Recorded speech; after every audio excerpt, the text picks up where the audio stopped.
Hello everyone, Ion here, and Pokemon Journeys is not a perfect series. It honestly seems like every week after an episode, people have a new problem with the show, and I sort of participate in this on Twitter. This show, man, it's probably the most divided I've seen the Pokemon anime community ever, and today I'm hoping to give you all a better understanding as to why the fanbase is divided, and an explanation as to what are the problems plaguing this current Pokemon anime series. I do want to clarify that this is obviously biased towards my opinions on the series as a whole. If you like Pokemon Journeys, that's amazing, and I'm so happy that you're able to find enjoyment out of it. In fact, I don't completely hate it. I like a lot, such as, for example, Go's development, the fan service, the unpredictability, but unfortunately for each thing that I love about the series, I can find two things I dislike about it. And it sucks that it had to come to this because honestly, this series' scope and concept was so promising. Traveling to all regions is a hell of a setup, but it falls flat, and actually, I think that's a good way for us to hop into the topics at hand. The first issues with Pokemon Journeys are Go and Ash's respective goals. I'll start with Go's, which as we all know is catching every Pokemon to fill his dex as he works his way back to Mew. This sounds like a great goal, especially for a franchise whose slogan is gotta catch 'em all, and don't get me wrong, I think it is an interesting goal that we've never seen before, and I was excited to see how they would execute it. But unfortunately, I don't think there's any way to make a goal like this work in the Pokemon anime. The reason I believe this is because with Go catching a new Pokemon or multiple new Pokemon, we hardly get a chance to see development from any of the things he catches. I mean, we've seen some development from Cinderace and Sobble so far, but outside of that, we haven't gotten the opportunity to bond with his captures. It really seems like he catches them and then some are straight up gone, or they're just written back into the show at a moment's notice for plot convenience. Similarly, Team Rocket in this series is an issue for the same reason. The prize machine, or whatever you want to call it, means that Team Rocket really doesn't operate with any of their own Pokemon. Instead, they randomly get two Pokemon to fight the main guys. Now, this sounds cool in concept, and don't get me wrong, I loved it at the beginning. It was so cool getting to see Team Rocket with a Gyarados and a Tyranitar. But since they do this virtually every episode, it just makes it all feel the same. Like I said for Go, the problem here is that we don't get attached to those Pokemon because they just appear for a few minutes and then they're permanently gone. Team Rocket hasn't been this annoying since Johto. There have been a few things like their sparse interactions with Choodle and Morpeko, but outside of that, Team Rocket has been a big issue for this series.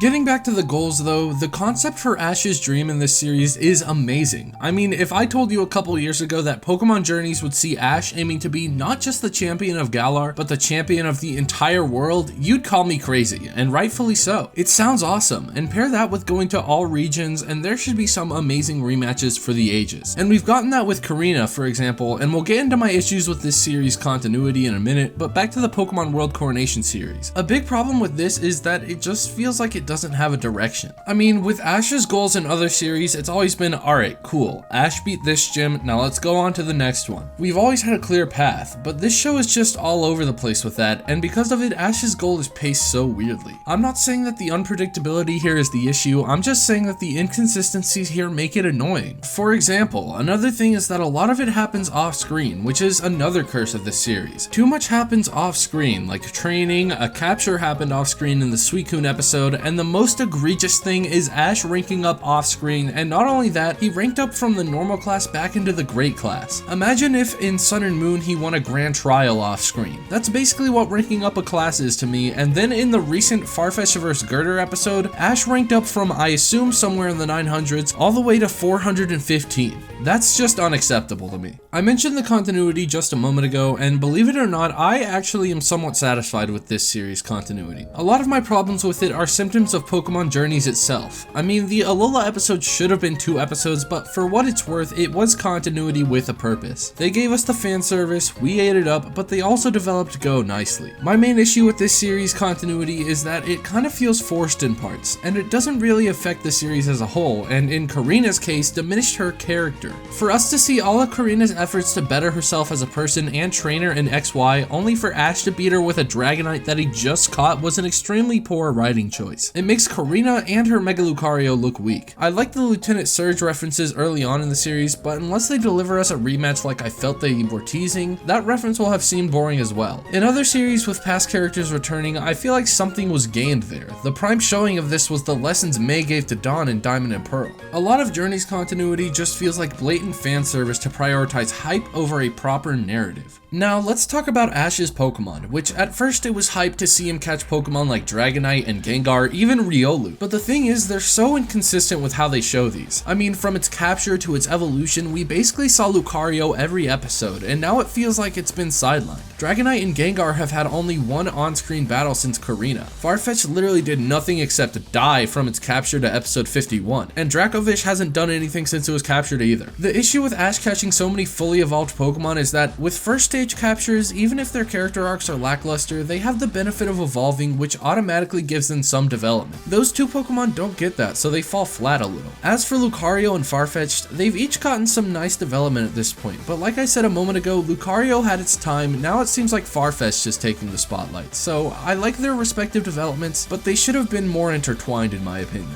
The episodic nature is a huge problem, and some, myself included, would say that this is probably one of the roots of Journey's problems, but it's not the real Pokemon Journey's problem in my opinion. That being said, it is a big issue. Now, if you aren't sure what I mean by episodic, check out my friend Meka's video about the difference between a linear and episodic storyline. He goes into some nice detail about it, but basically the gist is that a linear storyline has a sense of natural progression between episodes. Now, with Journeys, it's episodic. Think of shows like Phineas and Ferb or Steven Universe. Sure, they introduce elements and characters in episodes that come back later, but the story is much more disjointed, aside from two-parters and special arcs like The Darkest Day, for example. This type of storytelling doesn't work with Pokemon because it's hard to tell of any sort of linear progression. If you move around some of these episodes, it doesn't change the story. Like, if you take the Karina episode and place it anywhere between Ash hatching Riolu and it evolving, nothing changes, and there are several other examples of this as well, but it's not the real problem.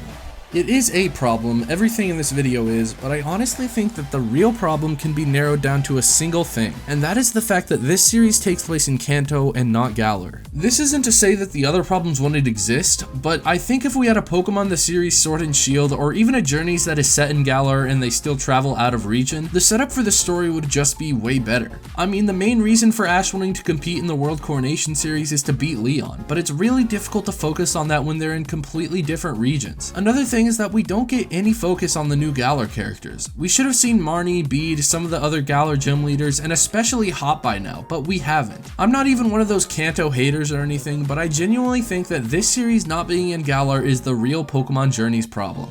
Real quick before I go, make sure to check out my friend KuroBlitz video on this topic. I haven't seen it because I didn't want to subconsciously steal his ideas, but I assume he went into way more detail than I could have, so give it a watch. Make sure to subscribe if you like this video and ring the bell so you don't miss my next one. I'll see you guys very soon.